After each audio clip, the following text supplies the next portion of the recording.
2 tahun yang lalu, saya jalan ke 4 negara Afrika dan cukup lama tinggal di sana. Dan rencananya akhir tahun ini, saya akan ke Afrika Selatan juga cukup lama rencananya tinggal di sana. Saya cukup serius mempelajari Afrika. Prediksi saya mungkin bisa dikatakan nyeleneh, tapi itulah sontoloyo. Prediksi ini sebenarnya untuk saya pribadi, bukan untuk semua orang. Tapi kalau ada yang setuju, boleh juga dipakai sebagai referensi. Menurut saya, dalam 40 tahun ke depan, label Made in Afrika akan ada di mana-mana, seperti Made in China hari ini pada banyak negara di Eropa, seperti pada pakaian, handuk, gadget, handphone. Yang kita tahu pada saat ini di Eropa adalah kebanyakan Made in China. Prediksi saya berani mengatakan lebih jauh. Produk-produk Afrika sebentar lagi akan menggantikan barang-barang yang saat ini dibuat perusahaan Cina daratan, di mana Cina berencana memindahkan banyak pabriknya ke Afrika. Strategi ini seperti Amerika memindahkan pabriknya ke Cina di tahun 90-an, di tahun 2000-an. Banyak kemajuan telah dibuat oleh Afrika dengan perkembangan industrinya selama 10 tahun terakhir. Sebagian besar negara Afrika telah menikmati pertumbuhan ekonomi yang berkelanjutan, dalam beberapa kasus dengan tingkat pertumbuhannya di atas 5%, didukung oleh kenaikan harga komoditas, surplus anggaran, banyaknya investasi, dan mulai sedikit konflik. Bahkan di beberapa tempat konfliknya sudah hilang. Sektor jasa berkembang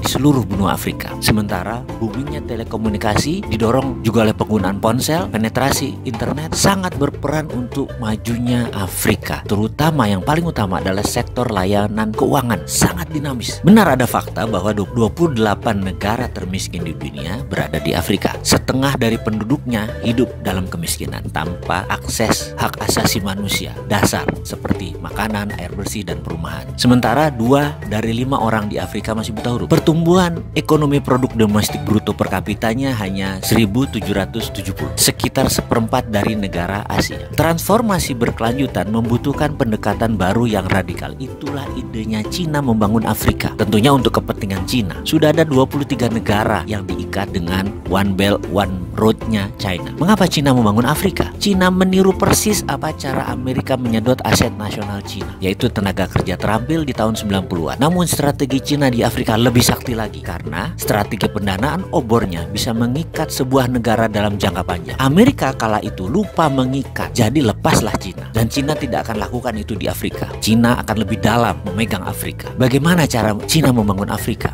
Manufaktur Afrika akan menjadi kunci keberhasilan Afrika. Bahan setengah jadi dikirim dari China, lalu dibuat bahan jadi oleh Afrika dan dikirim ke pasar Eropa. Dalam 5 tahun ini, strategi Cina di Afrika mulai menunjukkan hasilnya. Sektor manufaktur mulai tumbuh 9% per tahunnya, dan sektor pertanian tumbuh 17%. Walau Afrika saat ini hanya mengontribusi 2% dari manufaktur global, tapi kemajuannya terlihat jelas. Uni Afrika telah menempatkan sektor manufaktur di jantung agenda 2063-nya. Kerangka kerja strategis untuk transformasi sosial ekonomi benua ini selama 50 tahun ke depan, yang memiliki perjanjian dan dukungan penuh dari semua 55 negara, ditambah obor Cina. Saat ini, sebagian besar industri Afrika awalnya berfokus pada perakitan bernilai tambah rendah. Namun dalam 5 tahun ke depan, karena bahan baku yang diperlukan tersedia secara lokal, akan mulai ke arah produksi industri bernilai tambah tinggi. Cina di Afrika sudah mulai membangun industri bernilai tambah tinggi seperti perusahaan petrokimia dan berbagai mesin produksi lainnya. Industri petrokimia di Mesir misalnya, potensi untuk menciptakan ribuan tenaga kerja langsung, dan saya perkirakan akan membantu melipat gandakan ekspor Mesir dalam beberapa tahun ke depan. Untuk pertama kalinya Afrika akan memiliki industri dasar seperti plastik, bahan bangunan, suku cadang otomotif yang memungkinkan mereka memproduksi berbagai macam perakitan secara lokal. Afrika itu mulai menggeliat positif, terutama pada saat ketegangan perdagangan antara AS dan Cina yang berdampak pada produksi kedua negara tersebut. Kebanyakan Afrika yang mengambil keuntungan. Secara demografi, Afrika pada tahun 2050 akan memiliki tenaga kerja yang lebih besar dan lebih muda dari Cina atau India. Sektor manufaktur